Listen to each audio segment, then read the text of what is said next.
You catch them in a lie. You bring up a broken promise.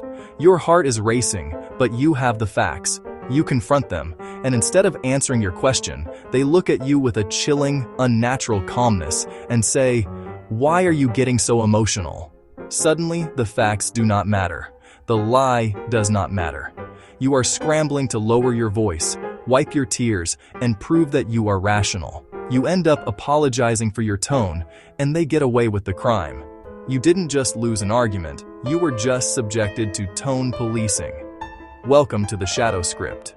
Today we are decoding the linguistic trap manipulators use to put your sanity on trial and exactly how to translate their syntax so you never fall for it again. Let's break down the mechanics of the emotional trap. When you enter a negotiation or an argument, the focus should be on resolving the conflict. But a dark personality, someone high in Machiavellian traits, knows they cannot win on the facts. If they argue the facts, they lose. So they change the rules of the negotiation entirely. They stop arguing the content and they start attacking your delivery. Look at the syntax of the phrase, "You are acting crazy right now," or "I can't talk to you when you are this emotional." Structurally, they're acting as a judge. They manufacture a calm, detached exterior, a Machiavellian mask, to serve as a contrast to your perfectly normal human reaction. They use your physiological response to their abuse as evidence that you are the unstable one. In psychology, this dynamic is often tied to reactive abuse. A toxic person will poke, prod, and gaslight you for hours or days until you finally snap and raise your voice.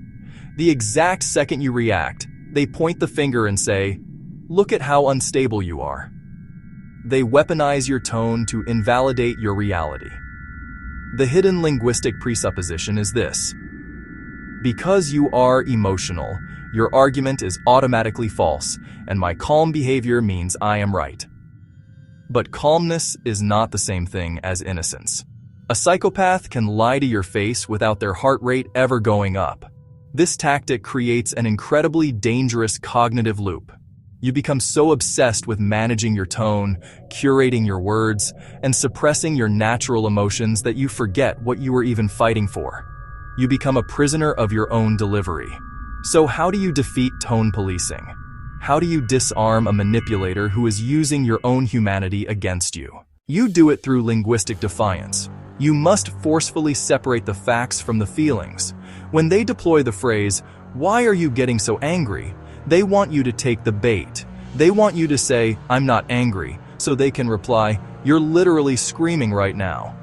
Do not take the bait. Own the emotion, but refuse to let it derail the negotiation. You are right. I am angry. But my anger does not change the facts of what you did. Answer the question. You are using my completely rational reaction as an excuse to run away from accountability. We can pause this conversation, but the topic will not change when we resume. Do not let them put your tone on trial. Do not let them mediate the argument by changing the rules. Your emotions are a valid response to their toxicity. Stop apologizing for reacting to disrespect. A fair negotiation addresses the truth, no matter how it is delivered. A manipulator only cares about the delivery because they are terrified of the truth.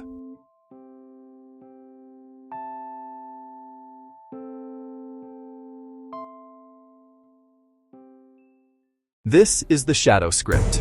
We decode the dark mechanics of human behavior so you can navigate the world with open eyes. Subscribe now to reclaim your reality word by word.